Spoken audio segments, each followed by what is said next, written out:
I mean, the first time I listened to Attention Underbite, which is the track we were just spinning on the show, I was so captivated by how it was so intensely heavy, but also really melodic. So, do you kind of go into writing these songs wanting to make them as heavy as possible? Because that one absolutely rips. I mean, pretty much our main goal is just write stuff that's heavy and stay friends about it. So, yes, yeah. You mentioned. Also, we just do whatever happens. It's like what happens, too. Gotcha. So, it's not heavy, then it's not. But it usually is, thankfully. Mm-hmm. Yeah, thankfully. You had mentioned and stay friends at the end of that first part there. So does that kind of mean behind the scenes there's a little back and forth in terms of what direction you want to take a song, or? Oh, no, not at all, actually. Quite contrary. I don't think we've ever, as far as music goes, we've never had a single fight.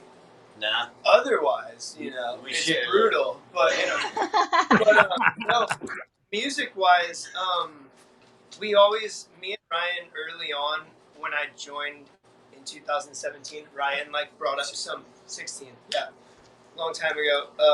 Ryan brought up this point where it was from, some statistic or somebody's interview where he was like, basically the bands that don't become successful are the bands that break up. So we've always wanted to, writing heavy music is great, but staying together as a band is the most important thing. So that is always in the back of our mind, is staying friends about it. Right. Yeah. We fundamentally all share the same philosophy. Whatever happens is that's it. Yeah. Mm-hmm. That's the art. Whatever. I mean, clearly it worked with everything going into this album. So whatever philosophy and mentality you all shared definitely came out the way I would assume it was planned. But one thing I wanted to bring up with all of you is I know that originally you had the name MouthBreather because you've said before how at the start you weren't really taking things too seriously. But I genuinely really like the name because not only does it mean kind of like an idiotic moron in terms, but also it's just a huge pet peeve for so many people. So with that said, what are some pet peeves that each of you band members happen to have? Derek, Slow walkers, the worst. Oh, drives me absolutely crazy, especially when you It's the bump into worst. them after. Right? Walkers.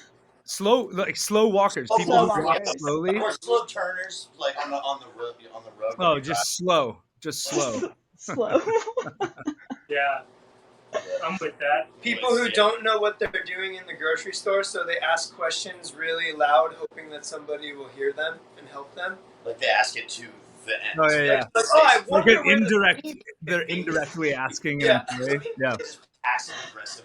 Yeah. About. I love how specific that is. Yeah. But my mom does that a lot. So So it's ingrained. That's been haunting you for decades.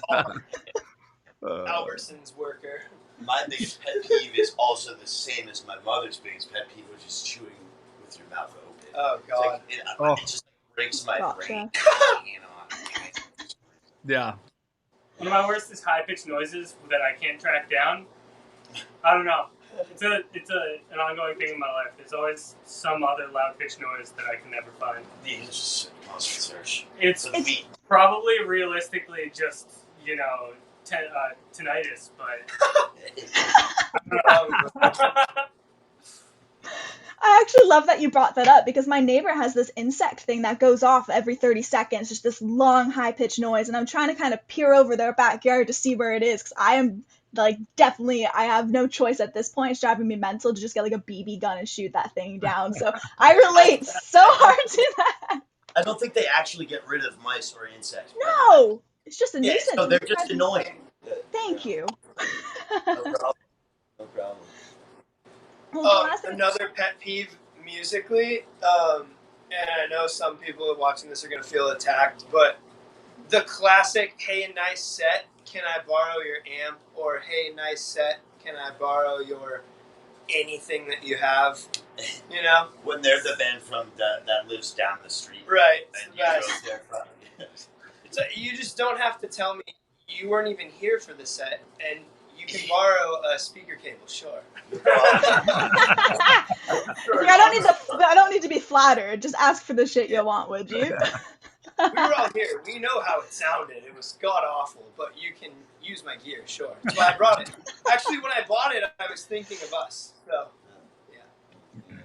Well, of course, we've been diving into your music and the love that went into it, but the last thing I wanted to ask you about today is just what originally did get you into the hardcore and the metal scene. Do you kind of remember a standout band or a standout moment?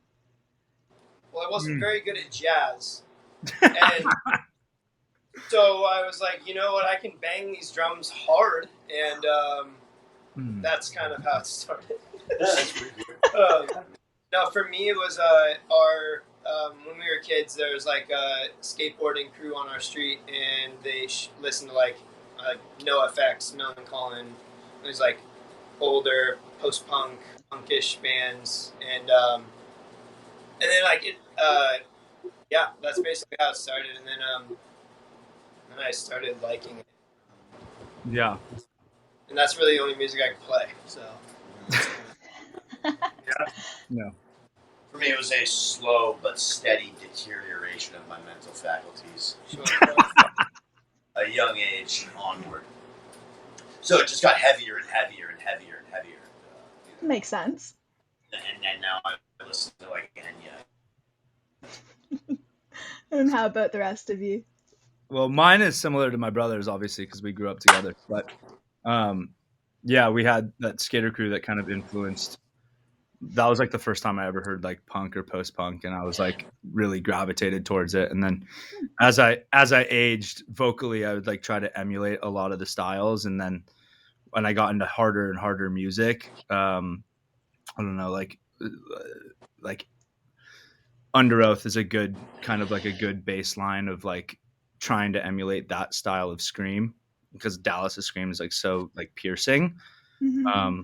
Yeah, that's like kind of when I just like went off the rails vocally. So Absolutely love that. I feel like a lot of the time it really is just as organic as that. It's not like from the jump you think to myself, yeah, this is exactly what I want to do. It's just like a really subtle introduction, then it just takes over your entire life. No, yeah. Yeah, in fact, my list of professions I wanted was race car driver, baseball player, football player, and then musician. Tangible. So I cracked the top 5, kind of. But I mean, most of the time I wish my drum set was a race car. So. That's a fun thought, though, eh? I'm just kidding. I love music, but yeah. I don't know. I asked for a drum kit, but my parents got me a guitar. Really? And look at me now. I'm not even good enough at guitar to play guitar. Now I'm just a bassist. Well, yeah, but you're better at the bass. Like yeah, you're better at the guitar. You sounded so just not confident in when you were saying that. Oh, me? Oh, yeah. So my dad bought me a guitar after I begged him, and then I was like, "This is too many strings. Let me play the bass." He was like, "No way. Are you playing the bass?" I didn't raise no fucking bassist. So good. Well, MouthBreather, I want to say thank you so much for coming on, discussing the latest record, a bunch of stuff behind the scenes, and just for giving us some laughs throughout this interview. It's much appreciated, and to everyone watching, of course, be sure to pick up their latest album release, I'm Sorry, Mr. Salesman. And once again, this has been MouthBreather. Thank you so much, guys. Thank you so much. Thank you so much. Bye. Of course. Y'all have a good weekend.